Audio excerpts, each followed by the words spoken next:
The story begins not with sound, but with an absence. A quiet so complete that even time seems to hesitate before moving forward. If extinction could speak, its first language would be this: stillness. Long before words, before the first pulse of life in the ancient oceans, there was the soft hum of possibility, waiting. It is here, in this calm before creation, that the pattern of survival first began to take shape. Extinction is not merely the end of things. It is the echo that teaches beginnings how to sing. It is the dark soil beneath the roots of existence, nourishing each fragile attempt at being. Without it, there would be no evolution, no change, no learning. Every cell that divides, every creature that breathes, carries within it the quiet knowledge of what it means to vanish. The history of life is not a march toward permanence, but a slow, trembling dance with disappearance. If we listen closely, extinction is not cruel.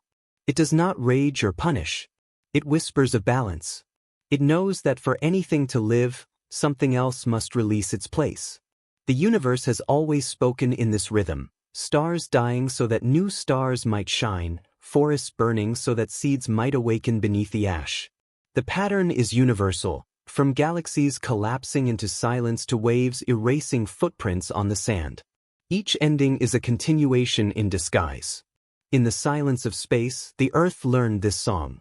Born from the dust of dying suns, it spun itself into being with 1,000 invisible threads: gravity, radiation, chemistry, all conspiring toward a single act: persistence.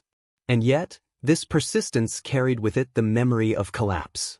The same elements that built mountains once tore them apart. The same energy that kindled warmth also held the potential for ruin.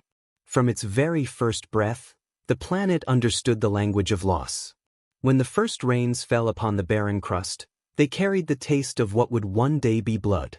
When the first ocean gathered in the planet's hollows, it mirrored the cosmos above, endless, dark, filled with the promise of emergence and decay. In that great womb of salt and silence, molecules began to meet, to link, to fold into delicate patterns. Life was not inevitable, it was improbable. And yet it happened. Against the gravity of nothingness, something decided to continue. If extinction could talk, it might say that it has never been the villain of this story. It might say that it is the sculptor, not the destroyer, that through it, the universe learns refinement. It trims away what cannot last so that what remains may become more intricate, more aware, more capable of wonder. Extinction does not erase, it transforms. It makes room for the next experiment, the next dream, the next echo of existence. And in that transformation lies the paradox of survival. To live is to continuously negotiate with death, to find harmony within impermanence. Our own existence is built on the remains of everything that has ever perished. The air we breathe was once trapped in volcanic fire. The carbon in our bodies once belonged to forgotten forests. We are mosaics of the extinct, wearing their memory as skin. Perhaps, then, extinction is not the opposite of life but its most faithful companion. Perhaps it is the gentle reminder that nothing, not even the stars, endures untouched. The beauty of survival lies not in avoiding disappearance, but in creating meaning before it comes. To exist is to bloom briefly against eternity, to shine for a while and then return to silence, knowing that the silence itself is sacred. As the universe expands and galaxies drift farther apart, that silence deepens. But within it, life continues to whisper, to try again. Somewhere, another world is learning what this one already knows, that even endings speak, and what they say is this: continue, but remember. The first whisper of life began not with a roar, but with a trembling shimmer, a fragile accident upon an ancient sea. Imagine the Earth then, a young restless planet, its sky veiled with volcanic haze, its oceans heavy with minerals and dreams. Lightning forked across endless clouds, striking the surface of that warm, primordial soup. Each spark wrote a small line of chemistry, a flicker of potential, a fleeting pulse that almost became alive. And one day it did. It was not a creature, not even a cell, but a pattern, a rhythm of molecules copying themselves, imperfectly but persistently. that imperfection was the miracle. For within those tiny errors, evolution found its breath. Life was born not from perfection, but from the courage to make mistakes and keep going. The first whisper of life was a quiet defiance against the emptiness of the cosmos, a single candle flickering in a vast and endless dark. In that microscopic act of persistence, the earth itself changed. Chemistry became memory. Random motion became intention. Molecules began to organize, to protect themselves, to seek out energy, and continue their fragile dance. They did not yet know hunger or fear, but somewhere in that dance, the instinct to survive was written into the language of existence. It was not intelligence, not yet, but it was longing. A longing to remain, to feel the sunlight again, to endure another tide. The oceans became laboratories of wonder. Beneath their gentle sway, the first communities formed, bubbles of possibility surrounded by thin membranes of lipid and chance. They absorbed, divided, merged, and forgot, like the earliest echoes of thought. No eyes saw them, no gods guided them, and yet something within the water knew. The universe had crossed a threshold. The silence of stone had learned to speak in molecules. If extinction could have observed this beginning, perhaps it would have smiled. It would have seen not an enemy rising, but a partner.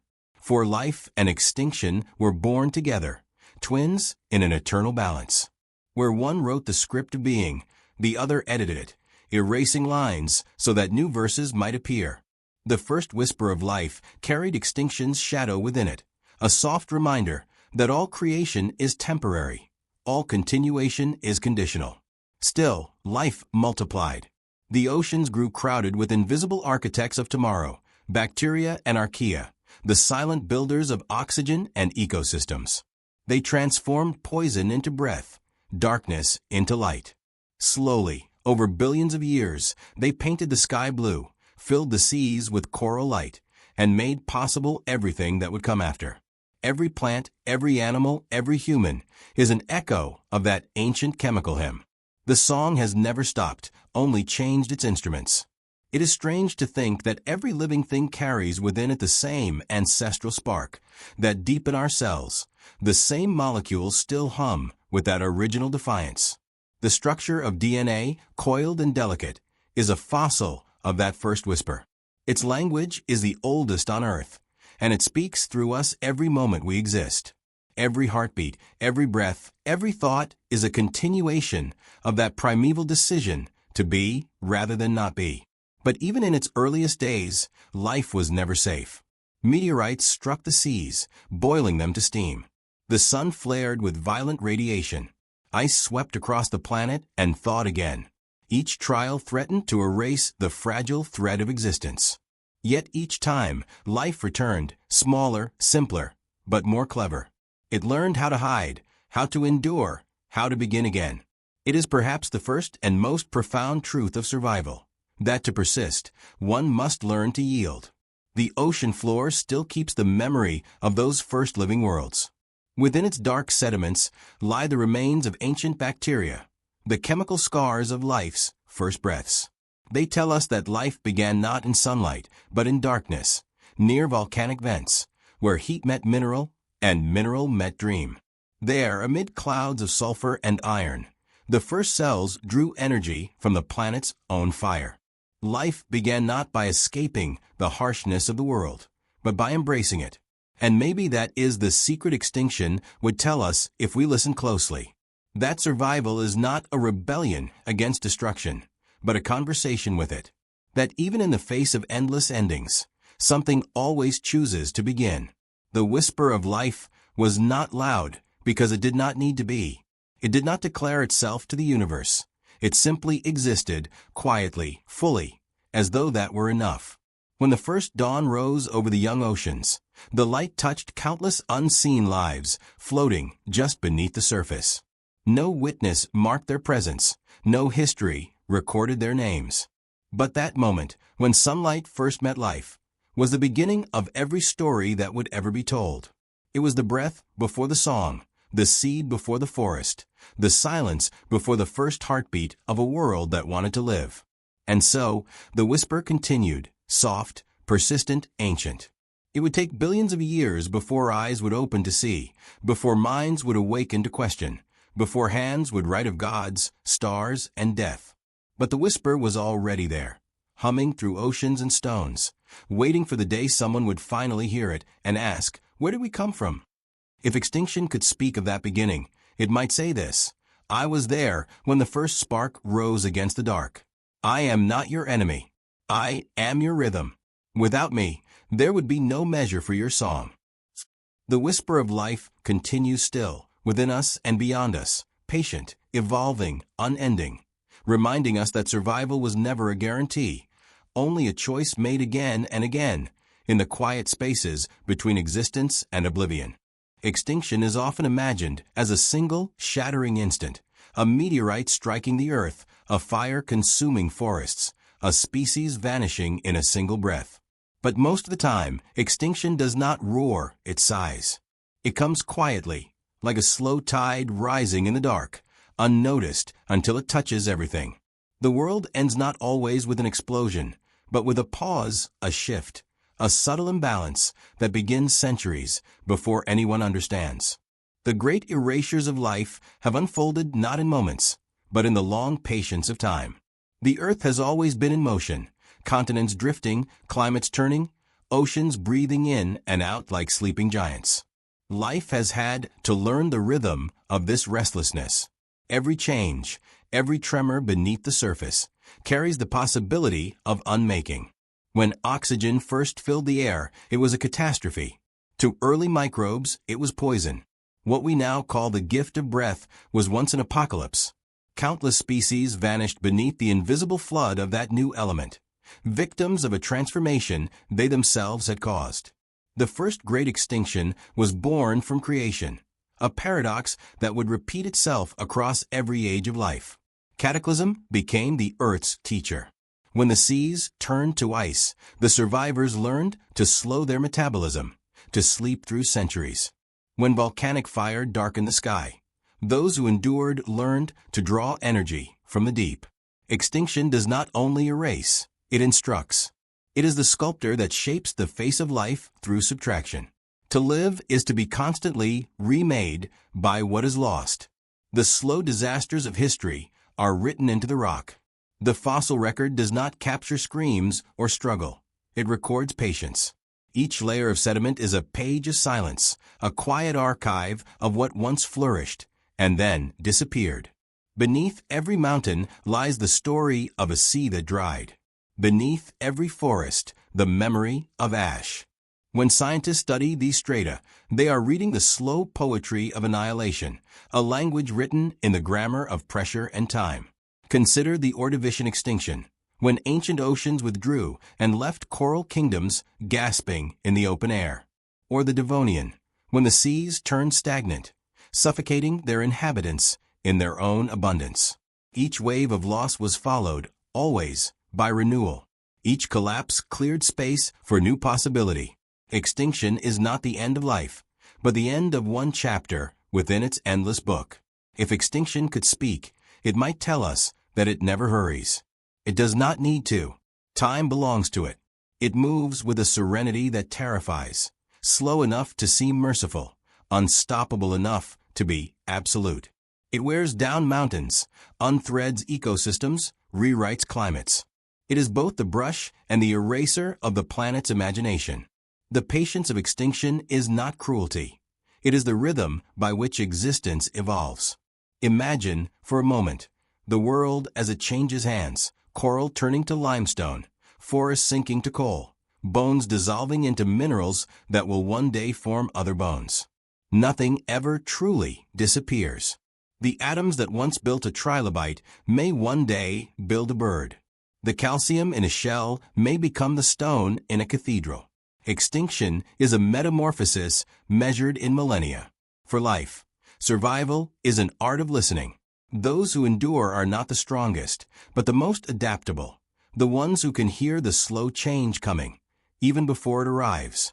When the temperature shifts by a single degree, when the balance of salt in the sea tilts ever so slightly, when the sky's composition alters one molecule at a time, These are the whispers of extinction. Life's response is always the same: change or vanish. In this way, extinction and survival are one continuous conversation. The slowness of extinction deceives us because it unfolds beyond human attention. To the earth, 1,000,000 years is a single breath.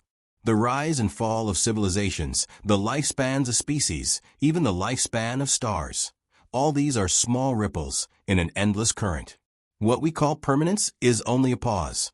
Every forest, now green, will someday become fossil. Every ocean will one day dry or freeze. The rhythm of life and death is steady, indifferent, and profoundly creative. The beauty of this slow destruction lies in its artistry. Extinction paints with emptiness. It allows the world to forget so that it can learn to remember differently. When the dinosaurs vanished, the mammals woke. When the forests burned, the flowers bloomed. When the oxygen rose, the earth breathed deeper. Each loss carved out the shape of what would come next.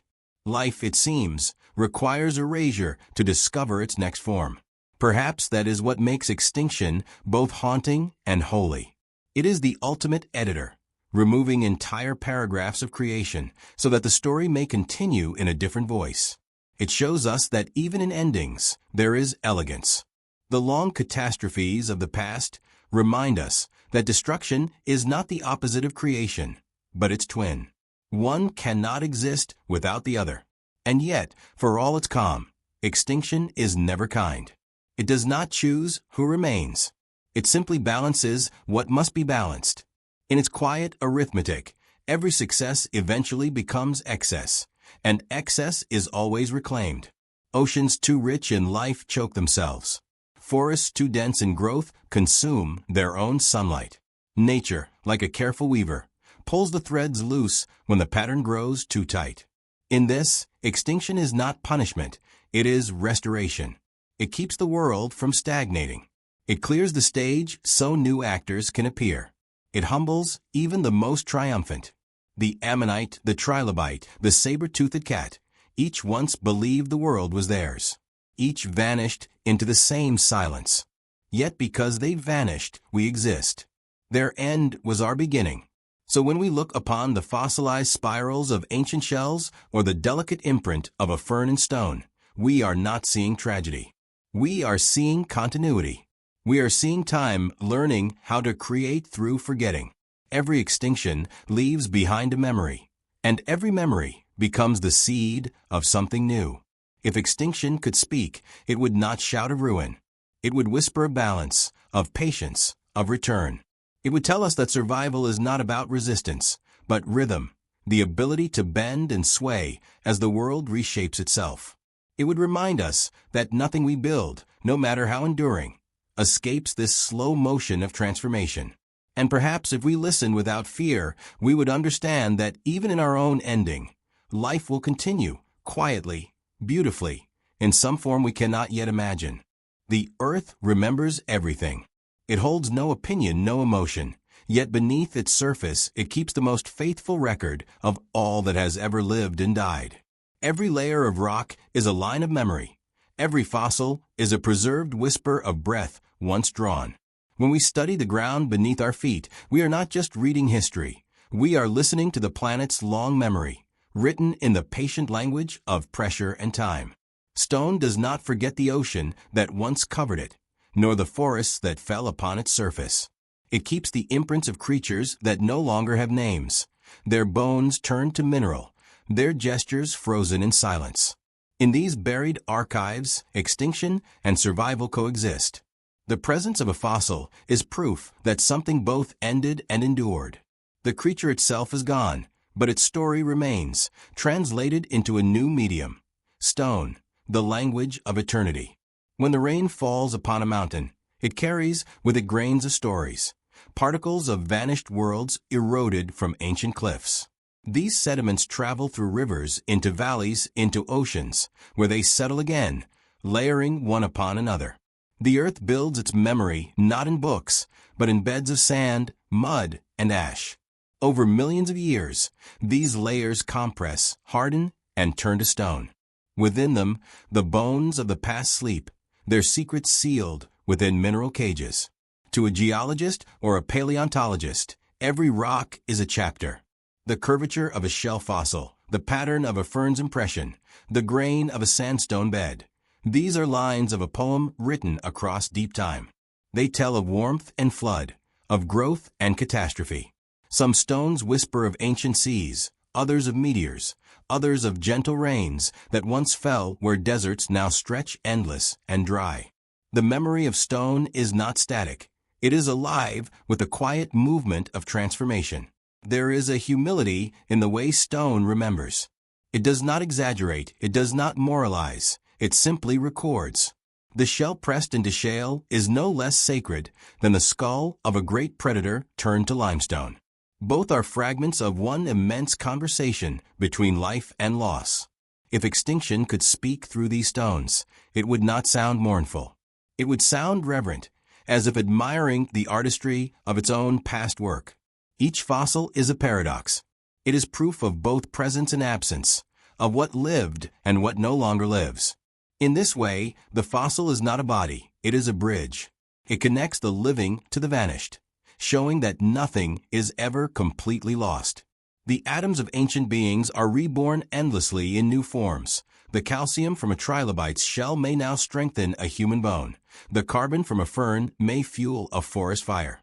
Stone does not preserve life. It recycles it into memory.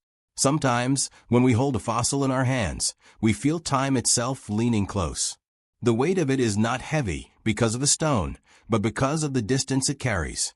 1,000,000 years condensed into an object small enough to fit in a palm. It humbles the mind. The creature whose shape it captures once lived, moved, and died long before language, before light bulbs, before continents took their modern form. And yet here it is, still speaking, not with sound, but with presence. Even the Earth's crust bears the scars of its own remembering. Tectonic plates shift and collide, folding mountains like pages. Volcanic fire rewrites the past by melting it, turning memory back into molten possibility. Erosion, too, participates in this endless editing, revealing, uncovering, exposing fossils that have waited patiently through epochs.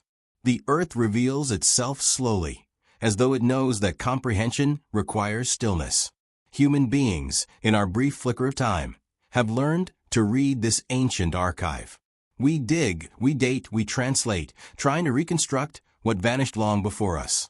Through this act, we join the Earth in remembering. We become participants in its memory. Every fossil we uncover is not a discovery, but a reunion. The present meeting the deep past, the living acknowledging the dead. We are, in a sense, the consciousness through which the planet remembers itself. And yet, even as we marvel at the persistence of stone, we must understand its fragility. Mountains crumble. Fossils erode. Entire layers of history can be lost to a single earthquake or flood. Memory, even in stone, is not eternal. It fades, changes, and reconfigures. The past, it seems, is never fixed. It is rewritten by the same forces that once created it. The Earth's memory, like our own, is always becoming. If extinction could speak as we wander through a fossil bed, it might say, "Look closely. You are not the first to rise from the dust, nor will you be the last to return to it." The memory of stone does not mourn you. It will welcome you. In this, there is comfort. The idea that even in our vanishing, we join a lineage of remembrance stretching back billions of years. The stone that holds the ammonite will one day hold us too, and through it, the planet will continue to whisper our story to whatever future listens next. Every pebble beneath our feet has traveled farther than we ever will. It has been sky, sea, magma, mountain, dust, countless times over. The memory of stone is not just geological, it is spiritual. It reminds us that permanence is an illusion, and that what endures is not the form, but the transformation. We are like the fossils we unearth, temporary patterns of persistence, brief imprints in an unending continuum of change. The stone remembers not because it chooses to, but because it cannot do otherwise. It is the Earth's skin, marked by every touch, every burn, every storm. To listen to it is to feel the pulse of eternity, slow and vast. Beneath us, the archive grows, page upon page, recording our existence with the same impartial grace it offered to trilobites, ammonites, and all the vanished wonders before us. Someday, our cities will crumble into sediment. Our machines will rust, our monuments dissolve. Perhaps one day, far into the future, another species will find the traces of our world, a layer of plastic, a thin line of soot, a bone turned to mineral. They will hold it as we hold the fossilized shell and wonder who we were, what we dreamed, and how we vanished. And through their curiosity, we will live again, remembered not in flesh, but in stone. If extinction could speak from within that silence, it would tell us this: I do not destroy you. I remember you. There are moments in the Earth's long history when the world seemed to forget how to live. Times when the seas turned black, the air thickened with poison, and the forests fell silent. Of all these, one stands apart, an event so vast and terrible that even extinction itself seemed to tremble at its own power. 250 million years ago, the planet entered its darkest hour. It would come to be called the Great Dying, the end of the Permian, when nearly everything that breathed, crawled, or grew was erased.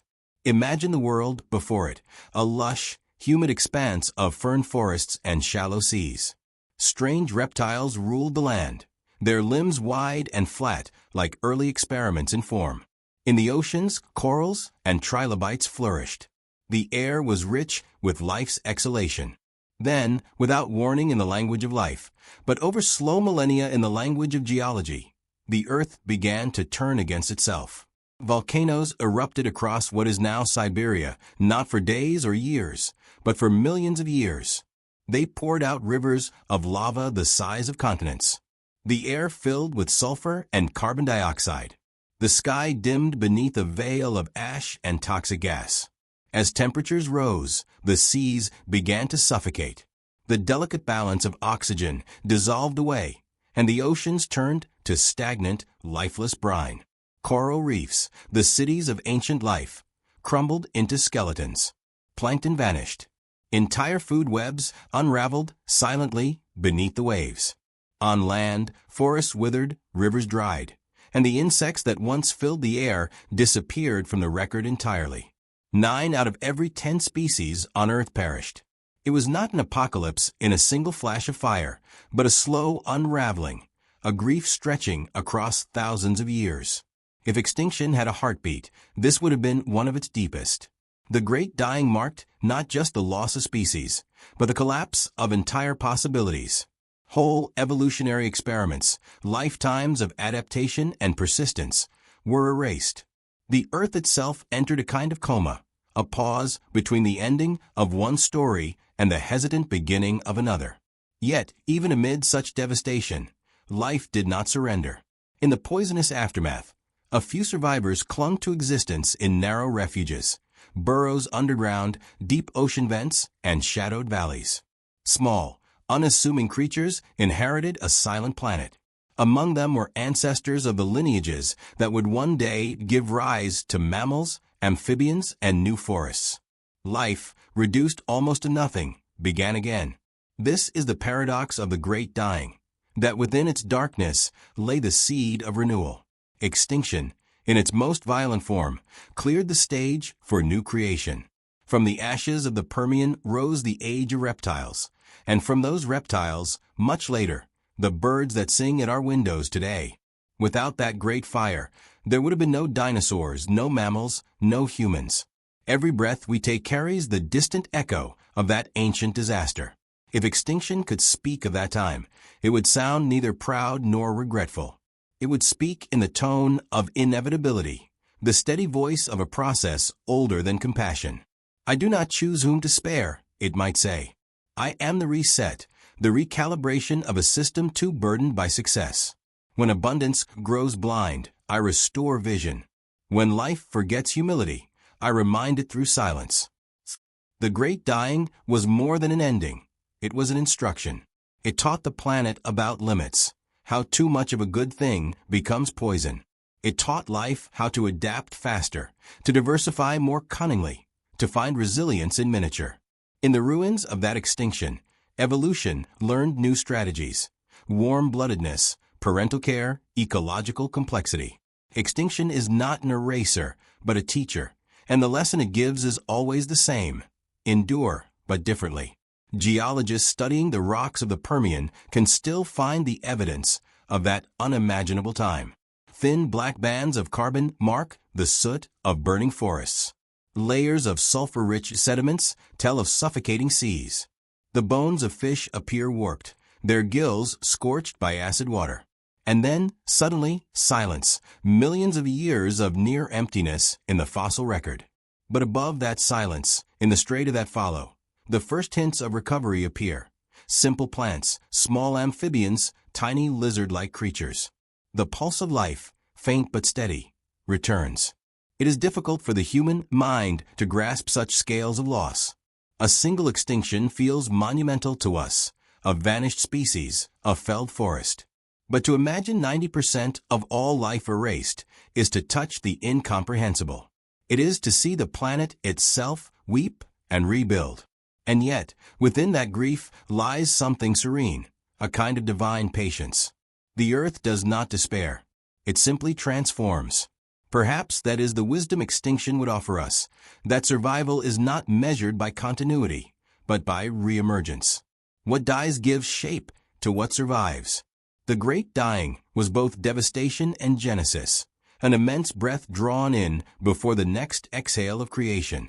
The fire that destroyed the forests released the carbon that would one day nourish new ones. The ash that darkened the sky settled into soils where new roots would grow. Even destruction, it seems, participates in the cycle of becoming. And in the end, when the lava cooled and the air cleared, the world that emerged was not the same world that had burned. It was leaner, stranger, more inventive. Evolution had been forced to start anew, and in that starting, it discovered imagination.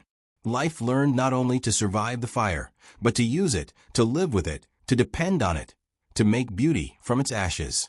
If extinction could speak of the great dying now, across the long silence of geological time, it might whisper softly, "Do not fear me.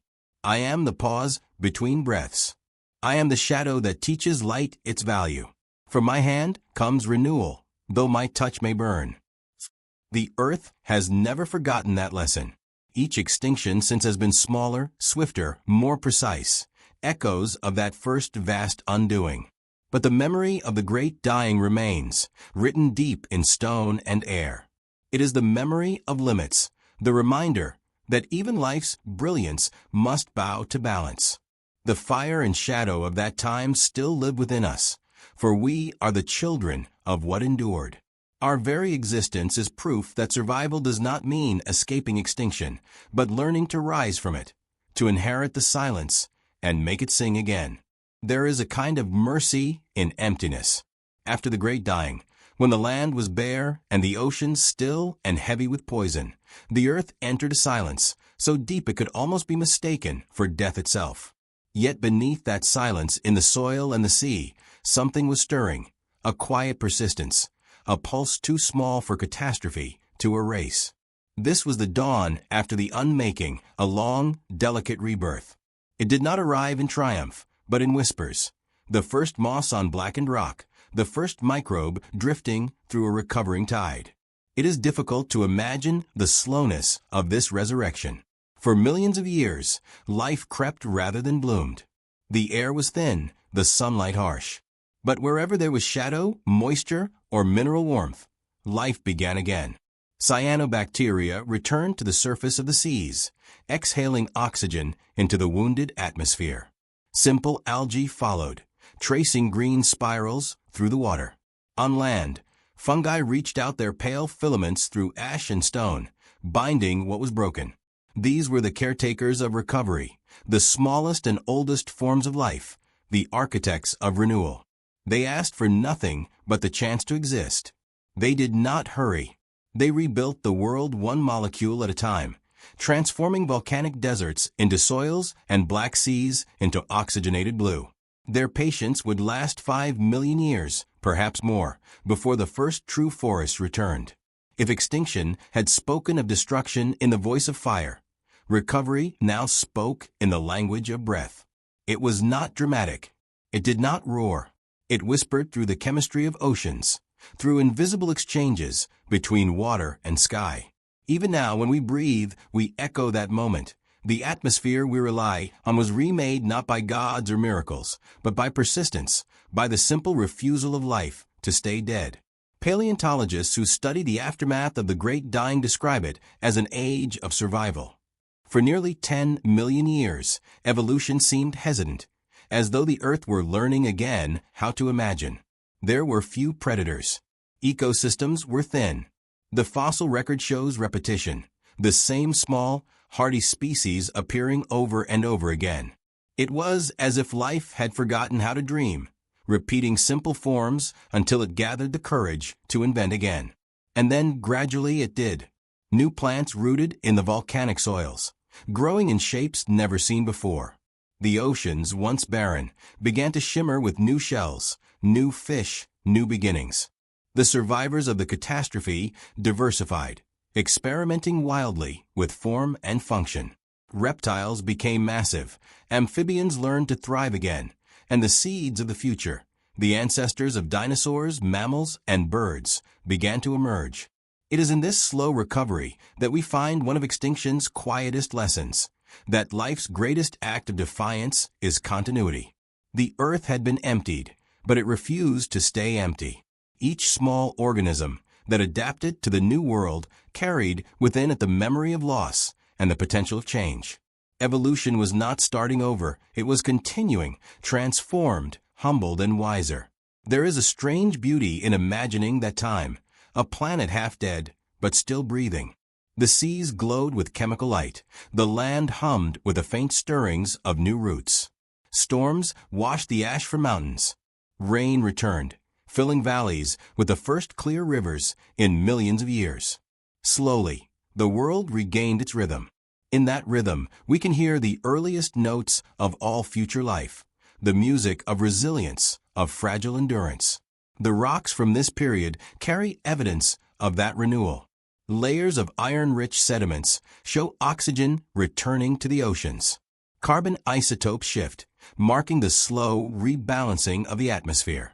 In fossil beds, scientists find signs of community, clusters of burrows, shells, and plant remains appearing together. It was not just individual species that returned, but the web between them, the intricate relationships that make life more than a collection of forms. The Earth was remembering itself. If Extinction could speak of this age, its tone would soften. Even in my silence, it might say, I make room for new voices. What I erase, I do not forbid. I clear, I cleanse, I create the space for what must come next. The Great Dying was its thunder. This was its reign. We tend to think of survival as victory, but in truth, survival is an act of surrender, a willingness to change, to accept the loss of what was in order to become something new. The creatures that lived after the Great Dying were not the same as those that came before. They were leaner, more adaptive, built for uncertainty. They carried the memory of scarcity in their bones. That memory would guide evolution for millions of years, shaping the path toward every future form of life, including us. Perhaps the most humbling truth is that this patience, this slow rebuilding, is still happening. Every patch of moss growing on concrete, every coral regaining color after bleaching, every seed sprouting from volcanic ash, all are echoes of that first resurrection. Life has never truly recovered from the Great Dying. It has simply learned to keep going despite the memory of it. There is a peace in that recognition. The Earth does not rush. It heals in eons, not moments. It does not despair when it is wounded. It regenerates. We, as part of that lineage, carry the same capacity. Beneath our anxieties about extinction and collapse lies an ancient wisdom, that endings are real, but not absolute. That rebirth is not an opposite of death, but its continuation. In the silence that followed the fire, life learned its most enduring lesson, to trust the slow work of time, to begin again, no matter how many times the world ends. That is the story of recovery, not one of triumph, but of quiet devotion. The Earth, once hollowed by loss, found its rhythm again. And through that rhythm, life rediscovered its song. There is a moment in every recovery when life, having learned to crawl again, remembers how to dream. After the great dying's long shadow, the planet began to awaken in color. The air grew gentler, the seas shimmered blue once more, and the ancient wounds in the earth's crust cooled into plains and valleys. What emerged from that silence was not a return to what had been, but the birth of something new, a world reimagined. This was the dawn of the Triassic, when the survivors of annihilation began to shape the earth anew, one fragile generation at a time. The planet was still uneasy, trembling with memory. The skies held the faint scent of sulfur, the soils bore the marks of ash, and yet, through this scarred landscape, life began to innovate. Evolution, freed from the weight of the past, experimented wildly. It was as if creation itself had taken a deep breath and decided to start again with a different melody. Small reptiles, the distant ancestors of both mammals and dinosaurs, emerged from their shelters. Amphibians ventured farther from water, and insects, long absent, returned to trace their delicate lines through the air. The world was rediscovering movement. This was the era when the earth learned balance again, between fire and water, predator and prey, chaos and stability. The ecosystems that had collapsed were reborn, fragile at first, but increasingly intricate. Early conifers stretched their green spires toward the sky, giving shade to the scurrying forms below.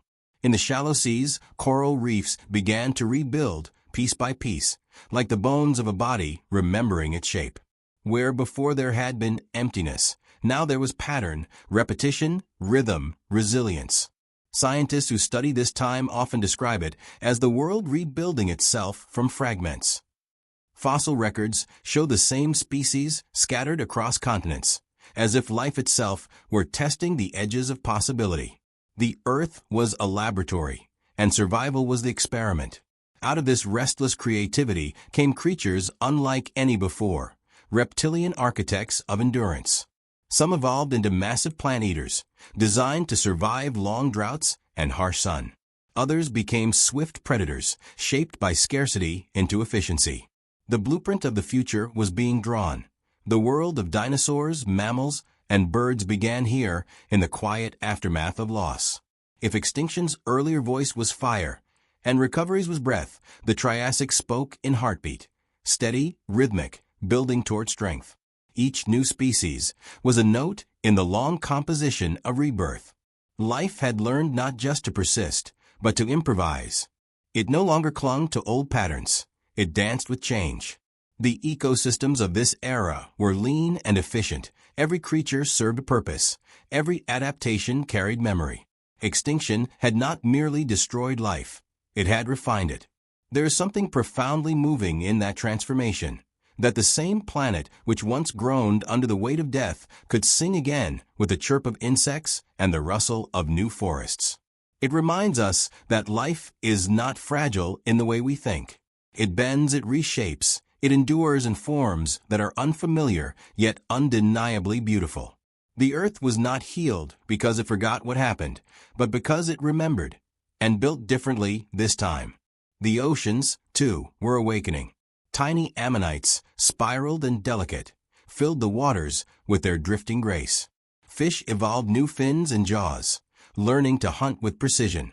Plankton reappeared in endless abundance, painting the seas green with possibility. This microscopic bloom changed everything. As plankton spread, they captured carbon, stabilizing the climate and restoring the oxygen balance. The smallest creatures were performing the greatest work, quietly, invisibly, ensuring that the world could breathe again. This slow, collective labor of life gives us one of extinction's gentlest truths. Survival is communal. No species recovers alone. The world rebuilds through connection. Each life form, no matter how small, becomes part of the healing. The forests needed fungi to grow. The seas needed plankton to breathe. Predators needed prey to refine their grace. Balance was no longer just a dream. It was the foundation. Imagine standing in that world. The early Triassic morning, the air warm and strange, the light soft upon the new forests. The cries of the first proto-dinosaurs echo through the trees. Rivers cut new paths through stone, and rain falls on continents still shifting apart. This was the planet's adolescence after trauma, awkward, daring, radiant with potential. Everything that would follow. The age of dinosaurs, the rise of mammals, even the birth of human consciousness, began with this quiet resilience. If Extinction could speak of this time, it might sound almost proud. Do you see, it would say, "From my silence came music, from my emptiness, abundance. I do not end you, I refine you. I burn what cannot adapt, so that what remains may learn to shine." And perhaps that is true. The Triassic world was leaner, but more imaginative. Life, having faced the abyss, had discovered creativity as a means of survival. In this sense, the world's rebirth mirrors the human heart. After loss, we too rebuild, not by restoring what was, but by creating what can be.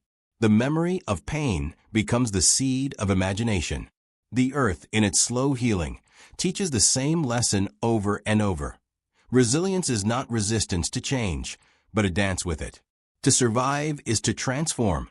By the end of the Triassic, the once barren earth had become a symphony of life once more. Forests stretched across continents, rivers teemed with creatures, and the skies filled with the first true flyers, gliding reptiles that tested the boundaries of gravity itself.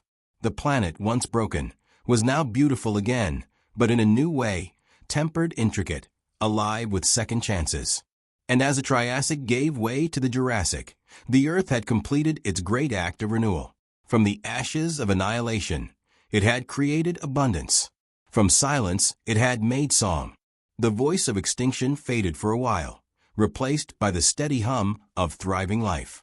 Yet deep within the planet's memory, the lesson endured, that even the darkest ending carries the quiet promise of return.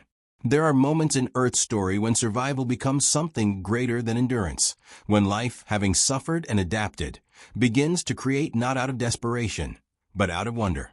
The age that followed the Triassic dawn was one such moment. It was a time when the planet remembered how to flourish. The Earth, reborn from fire and silence, entered its great flowering. The Jurassic, the time of vast forests, deep oceans, and the rise of creatures so magnificent that even extinction itself seemed to pause and watch. The land, once barren, now pulsed with green. Giant conifers stretched toward the sunlight in dense, humid jungles. Ferns unfurled across the forest floor like living lace. Insects returned in glittering swarms, their wings catching the morning light. Rivers wound through valleys carved by ancient storms, carrying with them the memory of the world's rebirth. It was a world at peace with itself, a planet exhaling after eons of holding its breath. And upon this stage of abundance, new giants emerged. The first great dinosaurs, creatures of elegance and enormity, began to roam the continents. They were not merely beasts of size, they were expressions of possibility, living sculptures shaped by evolution's patient hand. Long-necked herbivores swept their heads across the canopy, feeding on trees that had grown tall enough to meet them. Smaller, quicker predators darted through the shadows, eyes bright with instinct. For the first time in millions of years, the planet was alive not only with survival, but with vitality. If extinction could have spoken then, its voice would have softened with awe. See what was made from my silence, it might have whispered. The world I emptied now sings with motion. Life, once fragile, has learned to dance again. This was no longer the cautious, tentative recovery of earlier ages. It was a celebration, a declaration that life, though finite, could touch the infinite through sheer imagination. In the oceans, that imagination was boundless. Coral reefs, long dead after the great dying, rebuilt themselves into cathedrals of living stone. Fish evolved brilliant colors and impossible shapes, moving through water like drifting jewels. Ammonites spiraled in abundance, their shells recording the rhythm of the tides. And deep beneath, the first marine reptiles, the ichthyosaurs and plesiosaurs, glided through the depths, graceful as birds. The sea had become a mirror of the sky, alive, vast, and full of motion. Everywhere, the pulse of life grew stronger. Plants learned new ways to capture sunlight. Insects learned to pollinate. forming the earliest alliances between species. Each adaptation was a poem, written in the language of resilience. The planet was no longer merely surviving, it was collaborating. Balance had returned, dynamic, intricate, and ever-changing. This was also the age when birds began their long, miraculous ascent. From a lineage of small, feathered dinosaurs came the first gliders, creatures that leapt not for necessity, but for the joy of flight itself. Feathers, once used for warmth or display, became instruments of liberation. The air, which had once choked with ash and poison, now carried wings. If the great dying had been a fall into silence, then flight was the song of recovery, the earth remembering how to dream in motion. And yet, even in this harmony, extinction remained close, not as a destroyer, but as a shadow, a reminder. Species appeared and vanished in quiet cycles. Ecosystems shifted and evolved. Life's brilliance was never static. It shimmered because it knew it was temporary. The dinosaurs that ruled the land, the reptiles that filled the seas, even the delicate ferns that reached for the sun, all carried within them the inevitability of change. Extinction was not an enemy, but the silent sculptor shaping their destiny. Scientists described the Jurassic as a time of ecological stability, but in truth, it was more like a balance in motion, a long inhalation before the next storm. Volcanoes still rumbled beneath the continents. Oceans shifted their currents. The climate changed in slow, unpredictable rhythms. And yet, through all of it, life adapted gracefully, as though it had learned to dance with uncertainty itself. If you listen closely to the fossil record of this age, it tells not just of survival, but of art, of evolution as creativity. Each creature, each ecosystem, was a response to chaos, crafted with elegance. The long neck of a sauropod was an ode to patience. The bright plumage of a feathered raptor, a hymn to display and desire. The deep coral labyrinths, a meditation on connection. This was not the brute persistence of life after catastrophe. It was the artistry of life after healing. Perhaps this is the secret truth of survival, that it is not enough to endure. To truly live after loss is to create. The Earth in the Jurassic was doing exactly that, creating beauty from memory. Every forest, every creature, was a kind of forgiveness, an act of grace offered to the ruins of what came before. The scars of the great dying were still there, hidden in the bedrock, but the surface of the world had become a hymn to recovery. If extinction could speak of this age, its words would sound almost like pride. For my endings, you have made symphonies. You have learned that I am not the end of life, but the rhythm that gives it meaning.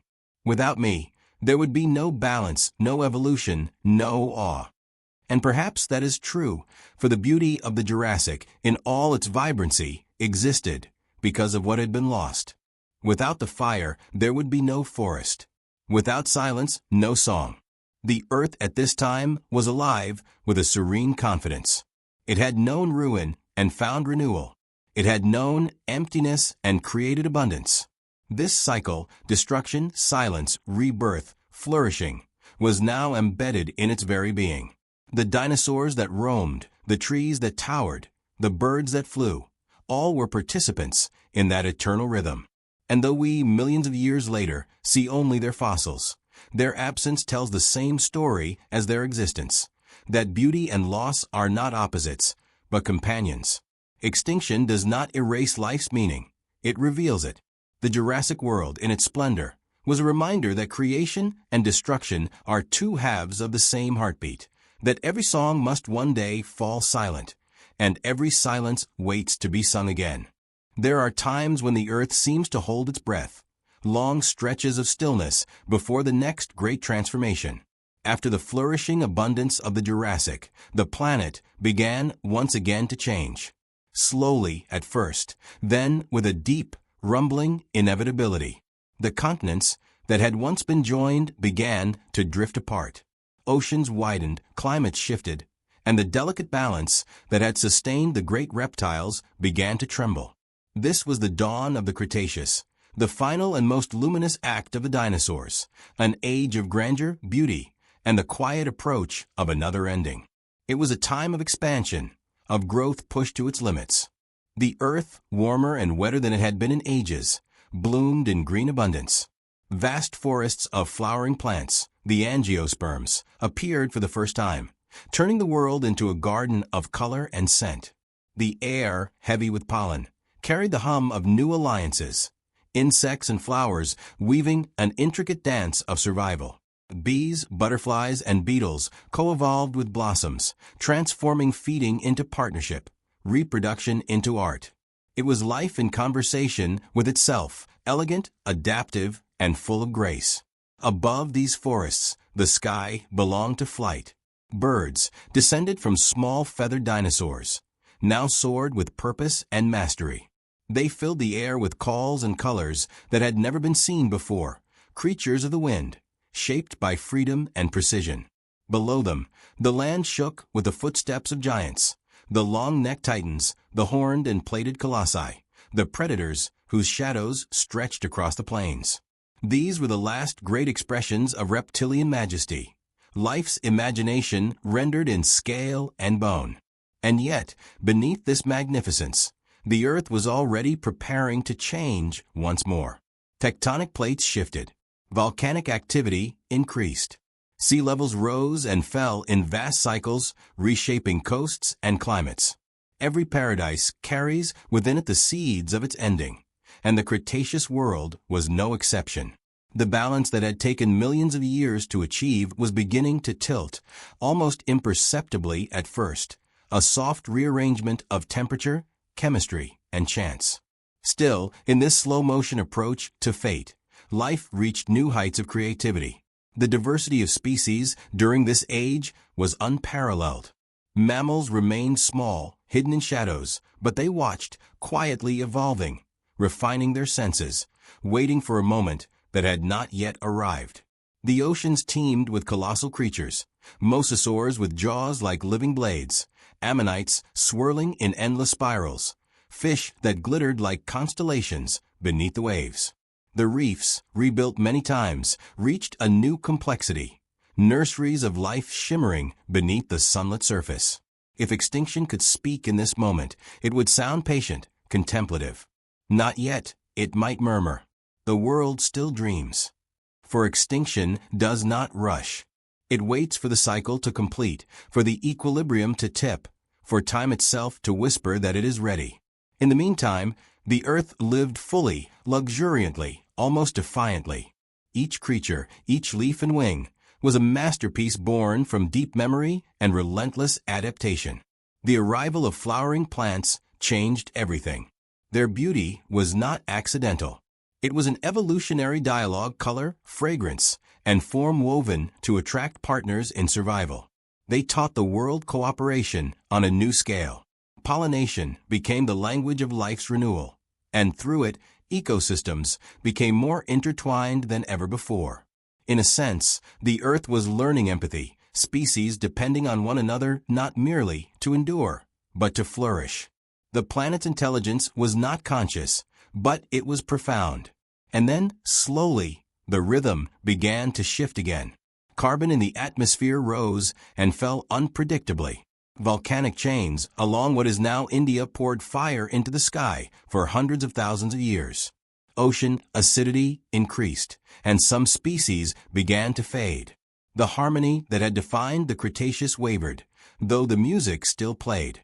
Life often continues to sing even as the stage begins to crumble beneath it. There's something haunting about that image, a world at its most beautiful, unaware of how fragile it has become. The forests still flourished, the seas still teemed, the sky still echoed with the cries of birds and pterosaurs. Yet all around them, quiet warnings accumulated. Shifting temperatures, dwindling food chains, slow declines invisible except in hindsight. The earth, as always, was in motion toward its next transformation. If we listen closely to this part of the planet's story, it tells a truth both cosmic and human, that beauty often peaks just before it breaks. Evolution, like art, reaches its most dazzling form when change is near. The dinosaurs, in their splendor, were the culmination of a long experiment in life's expression, but also the threshold of something new. Their reign, which had lasted over 160 million years, was not being taken away. It was simply coming to its natural conclusion. Extinction, when it came, would not arrive in whispers this time. It would arrive in light and fire, sudden, complete, and transforming.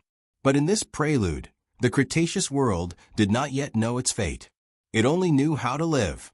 And in that living, it left behind fossils of grace. The impression of feathers and stone, the spiral of shells, the carbon shadows of leaves pressed into ancient mud. These are not relics of loss, but signatures of presence, the earth remembering its own magnificence. If extinction could speak in this moment before its arrival, perhaps it would sound almost wistful. Every creation must someday dissolve, it might say. But I do not destroy beauty. I preserve it in stone and memory. I make room for the next dream. The Cretaceous world in all its abundance was that dream at its height, a masterpiece unaware it was nearing its final page. And yet, even knowing what comes next, we cannot look upon that age with sorrow alone. For it was in that era that the foundations for all that followed, mammals, flowers, birds, and eventually us, were quietly laid. Extinction was coming, yes.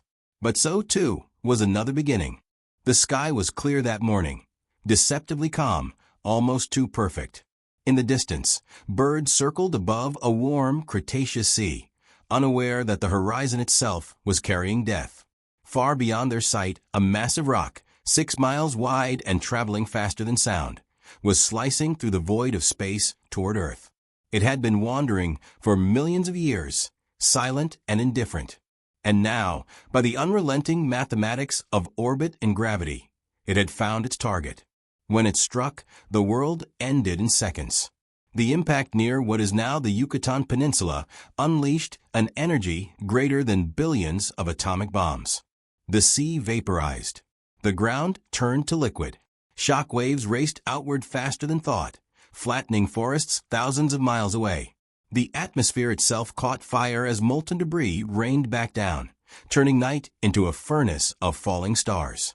Every living creature on Earth, from the mightiest dinosaur to the smallest insect, felt that moment, even if only as a final breath. The planet entered darkness. Dust, ash, and sulfur filled the sky, blotting out the sun.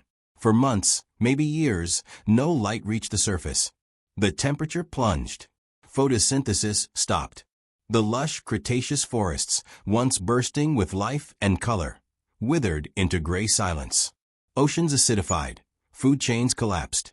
The giants that had ruled the earth for millions of years starved, choked, and vanished. It was not an instant death for all. Some lingered, struggling to survive in the twilight. But extinction, patient and complete, finished its work. This was the end of the dinosaurs, and the beginning of something else. In the ashes, life waited. Beneath the ground, in burrows and caves, small mammals endured the long winter of the world. They fed on seeds, roots, and whatever scraps remained. They did not know they were inheriting the earth. They only knew how to endure. When light returned, so did they, emerging into a planet utterly transformed. The great reptiles were gone, their bones already turning to stone, their roars fading into myth. And from their absence, a new rhythm began. This was evolution's quiet miracle, that from destruction comes renewal. The world was broken, yes, but it was also cleansed. Forests grew again. Oceans healed. The air cleared.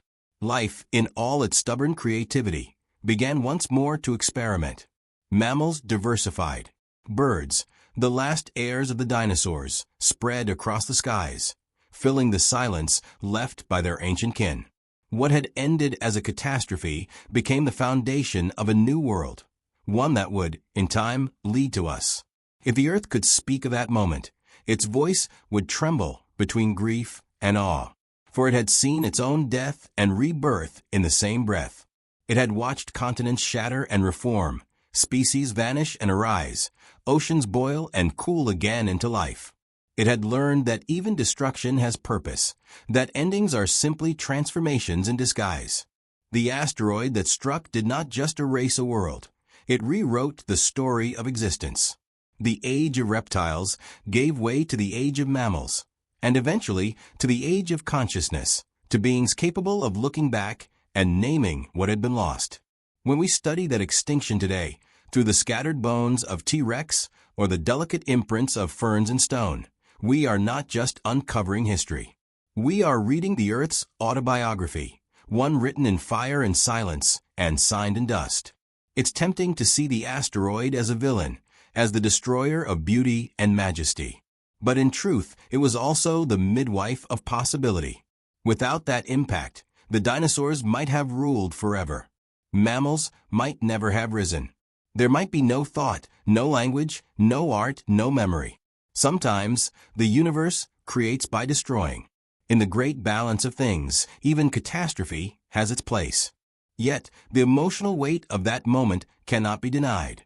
Imagine standing, if one could, at the edge of that impact, watching as the sky burns and the world screams. Imagine the silence that follows, a silence so deep that even the earth seems to mourn. And then, slowly, the first shoots of green pushing through the ash. That is the image of resilience, life's refusal to be undone. When we gaze at the night sky today, we are surrounded by reminders of that event. The craters on the moon, the comets passing through our solar system, the asteroid belt between Mars and Jupiter, all speak of a universe still in motion, still capable of rewriting its stories. The Chicxulub crater in Mexico, buried beneath layers of sediment, remains the scar of that ancient wound. But like all scars, it is also a mark of healing. Extinction, in this final act, was both cruel and sacred. It swept away the old world, but it also cleared space for the new. The dinosaurs did not truly vanish. They evolved into birds, their song a living echo of their ancestors' calls. The forests that burned grew back richer. The small creatures that hid in the dark carried forward the spark of endurance. And in that spark lies the entire future of life, the mammals, the primates, and eventually humanity itself. In a sense, we are all children of that explosion. Every heartbeat, every breath, every thought we have is the continuation of what survived that night. The asteroid did not end life on Earth, it refined it. It forced existence to adapt, to imagine, to grow more complex. Out of the ashes of extinction came intelligence, creativity, compassion, the strange and luminous qualities that define us today. So when we look back at that moment, the final chapter of the Cretaceous, we should not see it only as a tragedy. It was an ending, yes, but also a genesis. The dinosaurs' world died so that another could live. Their bones became our teachers. Their extinction, our inheritance. If the voice of extinction could speak one last time, perhaps it would say, I do not erase. I transform. From my silence, life learns to sing again. And so the earth turned once more beneath a newborn sun. The world that rose from the ashes of the Cretaceous was quieter, gentler, a wounded planet learning again how to breathe. The fires had cooled. The skies, once choked with soot and sulfur, began to clear. Rivers carved new paths through soft volcanic soil. And within this fragile calm, life resumed its ancient work, to try again. Tiny mammals crept through ferns where giants once roamed. Seeds carried by the wind found new homes in the open plains. In the stillness that followed destruction, creation began to whisper once more. The earth, in this era of renewal, seemed to exhale. Evolution did not rush. It wandered slowly through 1,000 small experiments. From the survivors of the cataclysm came new forms, creatures that learned to climb, to run, to think. They were the quiet inheritors of a vanished world, bearing within their bones the memory of fire and darkness. Each generation carried forward the lessons written in Extinction's shadow, how to endure, how to change, how to rise again. For tens of millions of years, the planet grew lush once more. Forests stretched wide, filled with the music of insects and birds, descendants of the dinosaurs, whose ancient blood still pulsed beneath their feathers. Mammals, once tiny and timid, began to diversify. Some took to the trees, some to the seas, some to the open grasslands. Each became a verse in the long poem of survival, a different answer to the same cosmic question. How can life continue? But survival is never a straight path. It is a looping journey through trials, setbacks, and fragile victories. With each success, extinction lingered nearby, not as an enemy, but as a quiet reminder that permanence is an illusion. Entire lineages rose and fell within the blink of geological time. Strange beasts like the titanothere, the giant ground sloth, and the saber-toothed cat ruled their respective ages, only to vanish when conditions shifted once more. The world was no longer governed by size or strength. It was ruled by adaptability, by awareness, by the quiet intelligence of change. It was in this ever-shifting landscape that primates appeared. Small at first, living among the branches of dense tropical forests, they developed hands that could grasp, eyes that could judge distance, and minds that could remember. From these ancestors came the first hints of curiosity, the awareness that the world could be observed, understood, perhaps even shaped. With time, some of these primates descended from the trees and began to walk upright. Their eyes turned toward the horizon. Their hands began to create. And in those hands, the spark of something new began to glow. The planet, watching through the slow passage of time, must have marveled at this transformation. It had seen creatures rise before, but none quite like this. None that gazed at the stars and wondered what lay beyond. None that gathered around fire and told stories about the ones who came before. Humanity, fragile, flawed, and luminous, was the latest expression of life's resilience, a product of every extinction that had ever come before. We are, in a very real sense, the voice of survival given thought. Yet, even as intelligence dawned, the old rhythm continued. Ice ages came and went. Seas advanced and retreated. Volcanoes reshaped continents. Each upheaval tested the new species, forcing adaptation after adaptation. Fire brought warmth and fear. Language carried memory. Community offered strength. These inventions, not of machines, but of spirit, became humanity's shelter against the endless cycles of loss and renewal. Extinction, though quieter now, still spoke. Its lessons echoed in the patterns of migration, in the fear of storms, in the reverence ancient people held for death and rebirth. They carved these truths into stone, painted them onto cave walls, that all things end, and in that ending, life is renewed.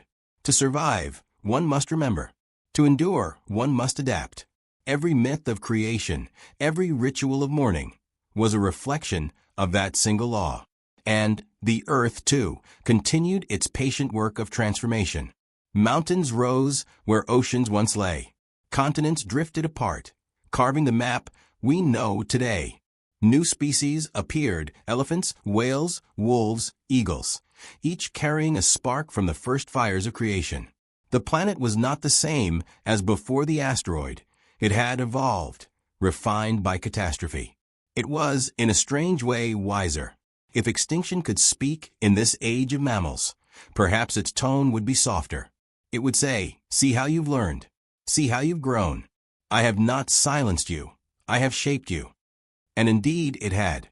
Each extinction had been a chapter in the same long story, and this chapter, the one that birthed humanity's dawn, was one of quiet triumph. There is a serenity in the idea that life does not resist extinction, but flows with it. The tree that falls becomes the forest's nourishment. The predator that perishes feeds the scavenger. The species that dies opens space for another to bloom. The balance is delicate, yes, but it is also profoundly beautiful, a cycle of endings and beginnings that has never once failed to renew itself. And within this endless exchange, consciousness began to take shape. The human mind, born of fear and curiosity, started to see patterns in the stars, to wonder at the past, to feel the ache of impermanence. We became storytellers, historians, dreamers, the first creatures to not only survive extinction, but to give it meaning. The mammals had inherited the earth, but in time they would also inherit the burden of memory, to know what it means to live in the shadow of all that has been lost. The world was not finished with its lessons, nor were we finished learning them. Yet in this era of calm after fire, The future had begun to stir, quietly, patiently, with a steady rhythm of heartbeats beneath the soil. And perhaps extinction, watching from its invisible seat in the cosmos, smiled. For it had done what it always does, not destroy, but prepare. From the bones of the fallen, it had sculpted minds that could remember, and from memory, life would learn how to endure not just physically, but spiritually. The world, once broken, was alive again, and in the stillness after disaster, evolution whispered the same eternal promise, that life, no matter how often it falls, will always find a way to rise. The story of life after catastrophe is not written in light, but in layers of darkness, in the quiet sediments of the earth where memory settles. Every extinction leaves a trace, a fossilized echo, of what once was. But just as important are the things that come after, the fragile new beginnings that rise from what remains. Section by section, layer by layer, the planet records its story. And in those buried pages, we read the evolution of resilience itself. When the age of mammals began, the earth was still trembling from what it had endured. The sky had cleared, yes, but the scars were deep, in the soil, in the oceans, in the delicate balance of life. From those ruins, the great mammals emerged, creatures of power and gentleness, of instinct and endurance. The world became home to titans again, not reptiles this time, but mammals with warm blood and restless minds. Across the continents, herds of mammoths and mastodons moved like living glaciers through the grasslands. Saber-toothed cats hunted in the shade of newly grown forests.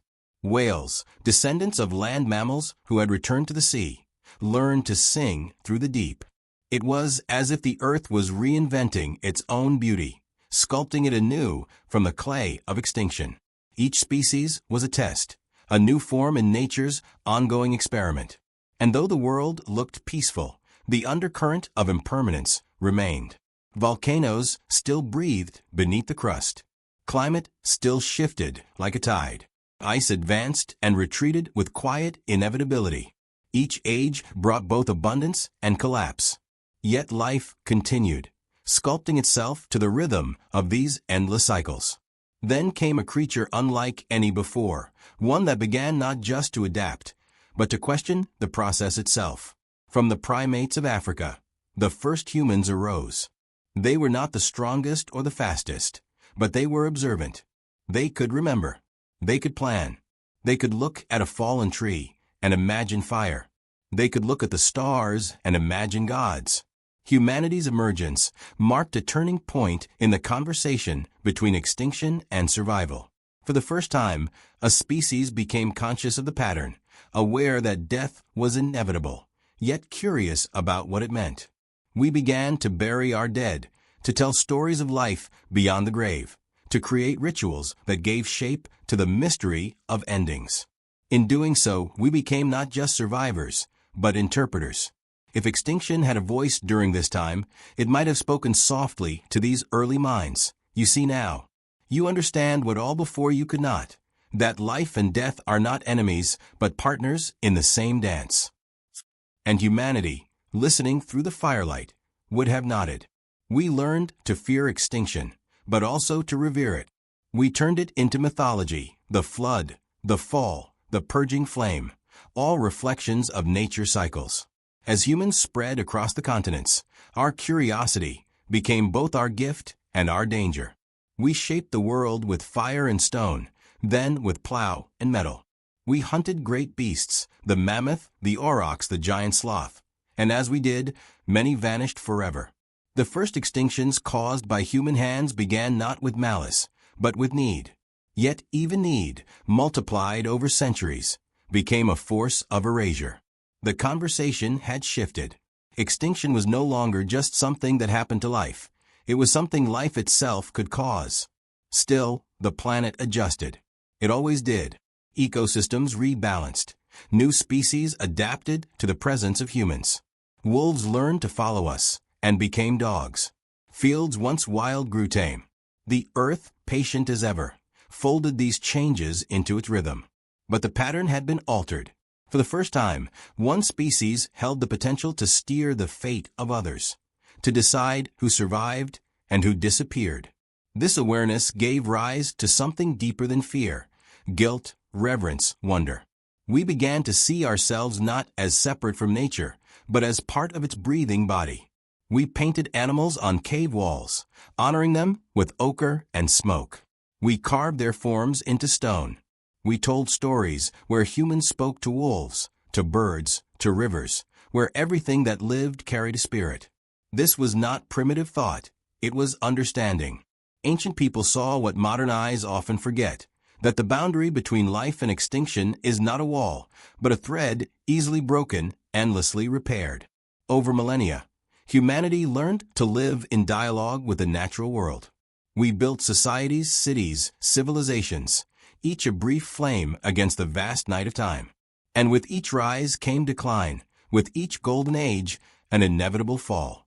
Extinction's lesson played out again and again in human history, not only in species, but in empires, in cultures, in ideas.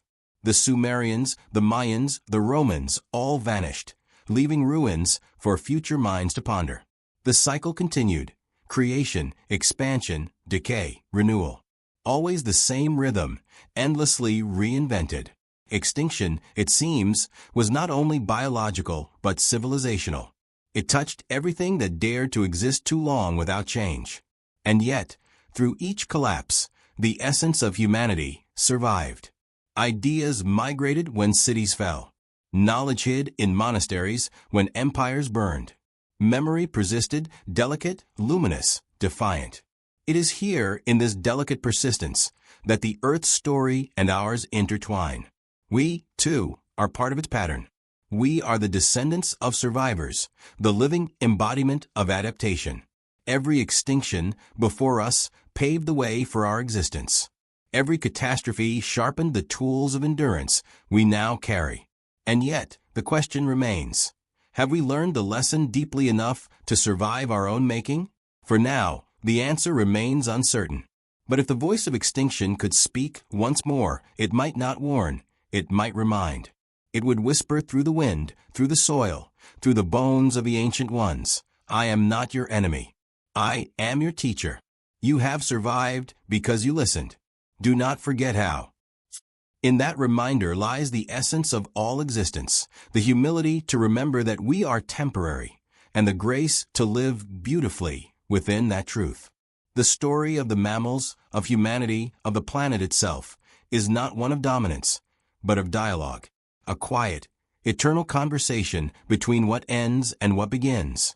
And even now, beneath the cities and oceans, beneath the noise of our own age, that conversation continues. The earth breathes. The stars expand. And extinction, patient and eternal, keeps its watch, not as a threat, but as a promise that the universe, in all its endings, still believes in the possibility of beginning again. There comes a point in every story, whether of a species, a civilization, or a single fleeting life, when the line between creation and destruction begins to blur. Humanity, in its brilliance, reached that line long ago. From the moment we learned to harness fire, we carried both the gift of life and the seed of extinction in our hands. Fire lit our caves, cooked our food, and kept the darkness at bay. But it also burned forests, scarred landscapes, and whispered of the power to consume everything we touch. As millennia unfolded, our mastery deepened. We shaped the land, bent rivers, cultivated crops, and built machines that could mimic the elements themselves. The earth became not just a home, but a canvas for our imagination. Yet, with every creation came consequence. Forests vanished to make way for fields. Creatures once abundant grew scarce. The delicate balance of the biosphere, refined over billions of years, began to shift under the weight of our ambition. If extinction could speak in this age, it might no longer sound distant or mythic. It might sound familiar, a quiet voice woven into the hum of engines, the flicker of neon lights, the faint static of modern life. It might ask softly, "Do you still remember where you came from? Do you still remember the silence before your first word?" We have entered what scientists call the Anthropocene, an age in which human activity shapes the planet's climate, geology, and future more than any natural force. Glaciers melt under skies thick with carbon. Oceans rise and acidify.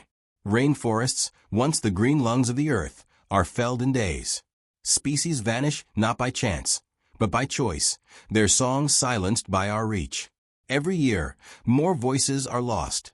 The call of a bird that will never return, the hum of bees that once pollinated the world, the unseen creatures of deep forests and coral reefs, fading without witness. This is not the first extinction, but it is the first caused knowingly. For the first time in the planet's long story, the agent of loss is aware of itself. We know what we are doing. We have measured it, recorded it, debated it. We have written books about it, made documentaries about it, protested and preached and pleaded. And yet, the rhythm continues. It is as if the voice of extinction now lives within us, not as a punishment, but as an echo of everything we have forgotten to revere. But the story is not despair. Despair is too final, too static, too easy. Life has never been simple, and the universe has never been sentimental. Even now, amid the great unraveling, life is adapting. Seeds still sprout in cracks of concrete. Whales still sing in warming seas. Forests regrow in the ruins of cities. Chernobyl, once a place of death, has become a sanctuary for wolves, deer, and birds. Nature, given even a breath of stillness, begins to return, fragile, patient, resolute. If we are the cause of this extinction, we are also the potential agents of renewal. The same mind that built machines capable of devastation also invented vaccines, discovered DNA, mapped the cosmos, and dreamed of harmony. We are paradoxically both destroyer and healer, a reflection of the universe's own duality. For every forest we burn, another hand plants a tree. For every ocean we poison, another heart dedicates itself to restoration. Perhaps this, too, is a language of survival, a recognition that creation and extinction are not enemies, but alternating breaths in the same cosmic lungs. And yet, there is an undeniable melancholy in knowing that so much has already been lost. Species that took millions of years to evolve have disappeared within a single human lifetime.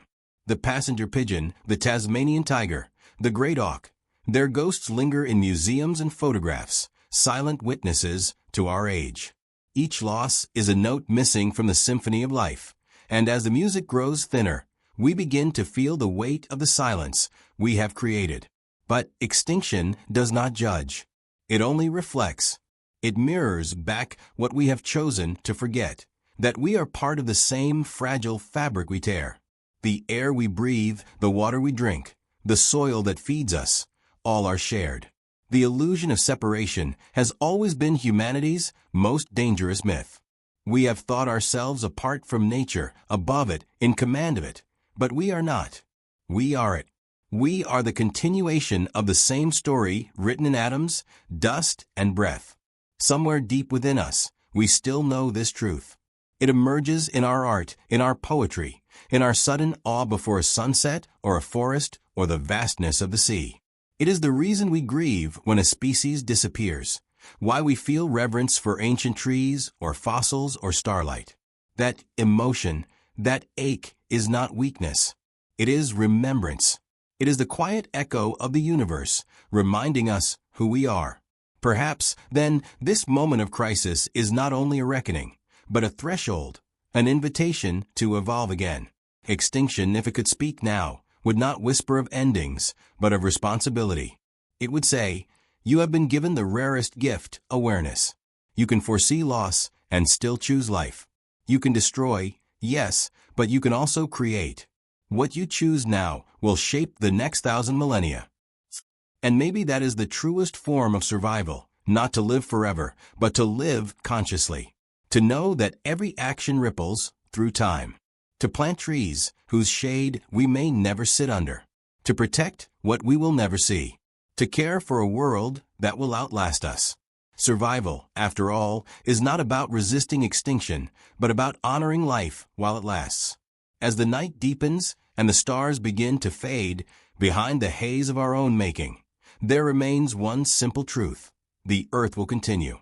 Whether we do or not depends on whether we remember the voice of extinction, not as a curse, but as a teacher. The planet has endured 5 great die-offs, and each time, life returns stronger, stranger, more beautiful. If we listen closely, perhaps we can join that pattern, not as its undoing, but as its witness, its student, its steward. The silence of extinction is not empty. It waits for the next song. And maybe, just maybe, that song is still ours to sing. The night stretches long over the earth, not the night of hours, but of eras. Civilizations rise and fall like waves against the shore of time. And somewhere in the vast dark, humanity pauses. For the first time, perhaps, we begin to listen not to the noise of progress, but to the silence that has followed every great extinction before us. The question that has haunted all of life, how to continue, now turns inward. We have built cities that shine brighter than the stars. We have sent machines to other worlds, mapped the genome, captured the light of atoms, and touched the edge of time itself. Yet beneath all that brilliance, there is a soft, persistent whisper, a sense that something essential is slipping away. The forests grow quiet. The coral reefs fade to white. The air thickens with memory. And in that stillness, extinction waits, not as a punishment, but as a mirror, reflecting the cost of forgetting. If extinction could speak in this moment, it would not speak of anger. It would speak of weariness, a sigh carried on the wind through the empty grasslands, through the melting ice.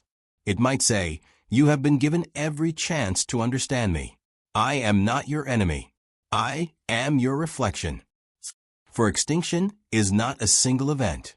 It is a rhythm, the soft exhalation of the universe as it resets its balance. It is both the pause and the promise.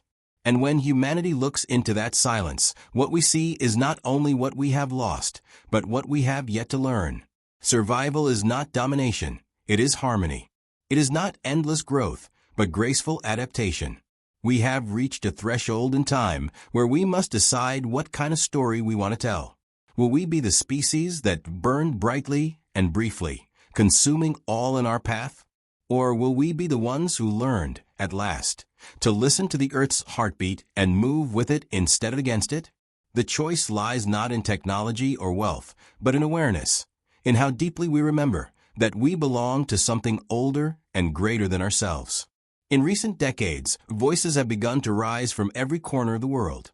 Scientists, philosophers, artists, children, all asking the same question in different languages. Can we still change the ending? And though the answer is uncertain, the asking itself is sacred. Because the moment we begin to care, the moment we remember that the planet is not a resource, but a relationship, we begin to shift the story. Hope in this context is not naive. It is an act of defiance, the refusal to let despair have the final word. Hope does not deny extinction, it converses with it. It says, "I see you, and I will still plant trees. I will still protect rivers. I will still teach my children to wonder." Hope is not the belief that nothing will end. It is the understanding that beauty can exist even as endings unfold. All around us, the world is responding. Forests regrow where hands replant. Species once thought extinct return in hidden corners. Coral reefs show signs of revival when left to heal. The earth, in its quiet patience, continues to offer forgiveness. It asks for partnership, not mastery. It invites us to remember that survival is a shared endeavor, that we are one breath in a long chain of breaths, stretching back to the first cell that stirred in the primordial sea. If we could listen, truly listen, to the voice of extinction now, perhaps it would sound like a parent speaking to a restless child. "Do not fear me. Learn from me. Every cycle of loss you have endured has been my lesson, not my curse. You have been shaped by fire, flood, famine, and time itself. And still you rise. You were never meant to live forever, only to live meaningfully." There is a strange kind of peace in accepting impermanence. The stars themselves are temporary. Galaxies bloom and dissolve like petals on an infinite wind. If even they must fade, how could we expect to remain unchanged? And yet, knowing this, we still create art. We still love. We still build and dream and sing. That is what makes survival more than a biological function. It becomes an act of grace. Perhaps that is what extinction has been trying to teach all along, that life's purpose is not to avoid death, but to illuminate it, to make meaning within the brief moment of existence, to transform fear into reverence, to turn endings into stories that guide those who come after. When the last human voice one day fades, as it inevitably must, what will remain? The wind will still move through the trees. The oceans will still speak in tides. Somewhere, another form of life will rise, curious and bright-eyed, feeling the same wonder we once felt. The universe will continue, indifferent yet beautiful, carrying forward the wisdom of everything that came before. And maybe, just maybe, if extinction could speak then, it would say of us, they learned. Not perfectly, but earnestly. They saw the pattern. They tried to live with care. They sang, even knowing their song would end. That is all the universe has ever asked of life, to sing while it can, to make its brief light count, to turn awareness into awe. The miracle was never in the survival itself, but in the capacity to love existence, despite its impermanence. Extinction is not the enemy of life. It is its most faithful companion. One completes the other. Together, they weave the tapestry of being, the rise and fall, the birth and decay, the endless becoming. In this balance lies the poetry of the cosmos, and within that poetry, the meaning of everything we are. And so, as the world turns and night stretches once more across the sky, perhaps the time has come not to fight extinction, but to listen, deeply, gently, humbly. For in its silence, we may yet hear the oldest truth of all, that to exist, even for a moment, is the rarest miracle in the universe. Silence settles like dust upon the edges of thought. The story that began in fire and ocean now fades into the soft pulse of memory. We have wandered through the echoes of extinction, listened to the language of loss, and glimpsed the fragile miracle of endurance. And now, at the quiet end of this long reflection, there is only stillness, not emptiness, but peace. The kind that follows understanding. If extinction could speak one final time, perhaps its voice would not tremble or warn. It would simply whisper, "You were here. You loved, you built, you wondered. You left marks on stone and stories in the wind. You were fleeting, and that was enough." Survival was never meant to be eternal, only meaningful, only aware. For what endures longer than the body is not matter, but memory, not existence, but essence. The universe, in its vast indifference, remains tender in its own way. It allows life to bloom and vanish, to begin again in countless forms. Every death, every disappearance, is recycled into the next beginning. Perhaps that is the secret balance we were always meant to see, that nothing truly ends, it only changes shape. So the story closes not with fear, but with gratitude. Gratitude for the briefness of being, for the wonder of awareness, for the gift of knowing we are part of something far larger than ourselves. We are the temporary breath of a timeless cosmos, a spark that flared for a moment in the dark, and in that moment illuminated everything. As you drift into sleep, imagine that truth like a gentle tide. Everything you are is borrowed from the stars, and one day it will return to them. Every heartbeat is a rhythm older than language, older than history. You are not apart from extinction.